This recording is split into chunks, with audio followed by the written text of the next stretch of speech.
So Franco and I bought a house, which is a big deal, I guess. I've been thinking about materialism a good bit because we've been searching for houses, and I have been feeling myself getting attached to certain aspects of a house, and I'm like, what is that? And why is that? And how can I not? So Franco and I, we both fell in love with this one house, or thought we did. I'm saying that like I still feel like I fell in love with it, but it's a house. It's an inanimate object.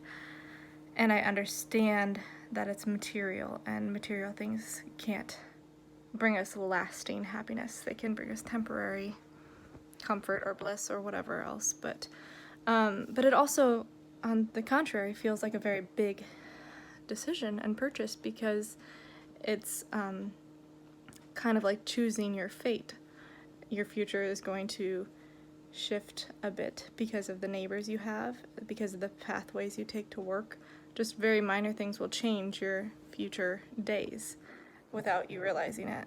But I was hyper aware of that fact that, oh, this is going to be, like, this house that we pick is going to determine the schools my kid goes to and determine what friends they hang out with. But then there are other factors like how we decide to parent and things that will remain the same depending on the house, so it doesn't matter all that much, but I put a lot of pressure on this decision.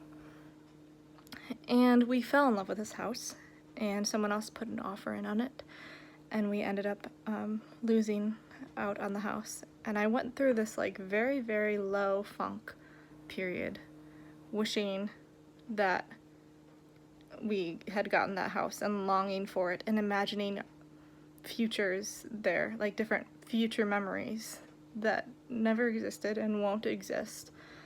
And just my mind was beating myself up about it and literally torturing myself, it seemed. And now we are in a place where we ended up finding another house. And I keep thinking about it because it's happening right now. And material possessions, they don't bring you happiness, right? But my question is, what if they say that the smarties say that trees are just good for humans. They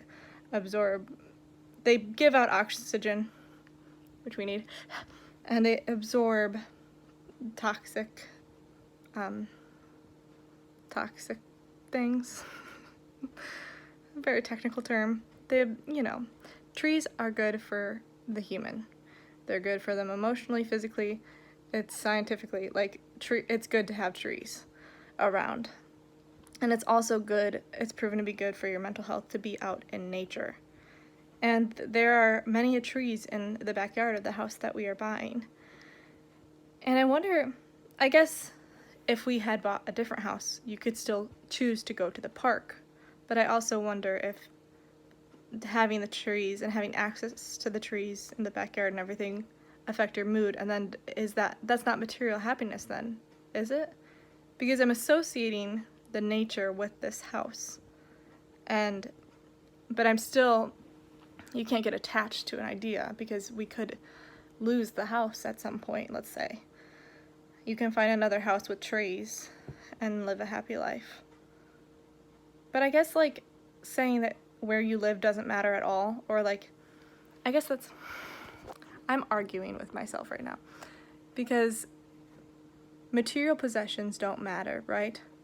But also the house that you choose to live in, I feel like does matter to an extent because your environment affects you and energies affect you, whether or not you are aware of it. And so you're choosing that space. And yeah, you can also choose to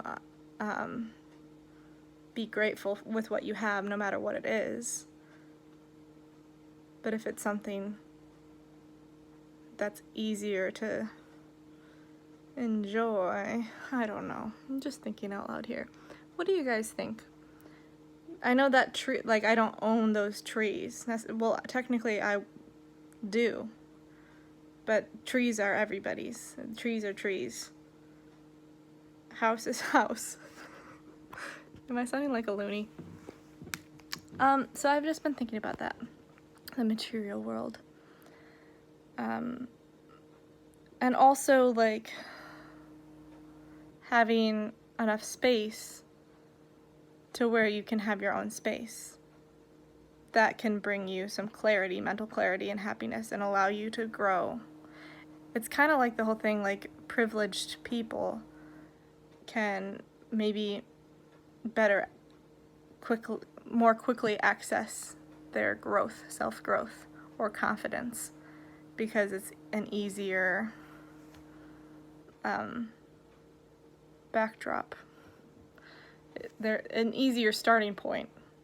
They're closer to the finish line just by chance, just by rich, or by whatever it is. For some reason, my response to big decisions isn't apparently like crippling high energy anxiety, like, oh my gosh. I kind of shut down. It's like a lower, like, what is happening vibe, while Frank was like, oh, what is happening? So it's interesting how everyone reacts differently to stress.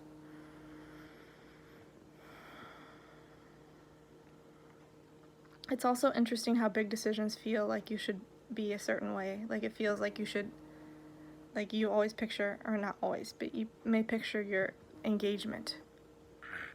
You may picture your engagement or your wedding or your first house or all these things, and then when they happen, it's like, that's it. It's because we're not living in a movie, we're living in our perception of reality. And then when it doesn't match what our perception of our reality should be, then we're disappointed, or just like feel like we're incorrectly responding. But really, you're just a human, and that's it. Alright, thanks for listening to me, like, figure out nothing. Subscribe.